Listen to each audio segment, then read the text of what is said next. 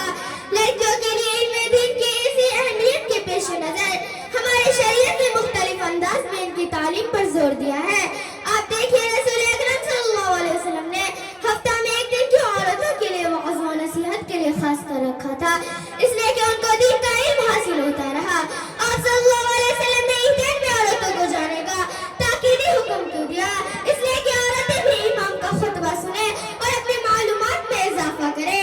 اور اگر ہم دور نبوی کا جائزہ لیتے ہیں تو ہمیں بہت ساری ایسی خواتین ملتی ہے جو علم کے آسمان پر آفتاب کی حیثیت رکھتی ہے. اما عائشہ رضی اللہ تعالیٰ عنہا کو لیجیے، اور اگر ان کے ہزاروں حدیثیں نہ ملتے تو رسول اکرم صلی اللہ علیہ وسلم کی بہت ساری گھریلو سنتوں کا علم کبھی نہ ہوتا. حضرت عائشہ رضی اللہ تعالیٰ عنہ کے علم و فضل کا حال تو یہ تھا کہ بڑے بڑے صحابہ کرام ان کے پاس دین کے مسائل پوچھنے آتے اور ان کی رائے کو اہمیت دیتے. اسلامی بہنوں، آج کے اس پرفتن دور میں جبکہ فیشن پرستی کے چکر میں پڑ کر نوجوان نسل تباہ ہو رہی ہے، شرم و حیا مسلم معاشرے سے رخصت ہو رہی ہے، ایسے حالت میں تو لڑکیوں کے لیے علم دین کی زیور سے آراستہ ہونا اور بھی ضروری ہو گیا ہے. اس لیے اسلامی بہنوں عہد کیجیے کہ ہم علم دین سیکھیں گے اور تیزی سے بگاڑ کی طرف جا رہے ہیں معاشرے کی اصلاح کی بھرپور کوشش کریں گے. اللہ تعالی ہمیں اس کی توفیق عطا فرمائے، آمین. تعلیم اگر ہوگی تو آئے گا سلیقہ، تعلیم اگر ہوگی تو آئے گا سلیقہ، جینے کا بھی شعور اور مرنے کا طریقہ. وآخر الدعوانا الحمد للہ رب العالمین، والسلام علیکم ورحمۃ اللہ وبرکاتہ.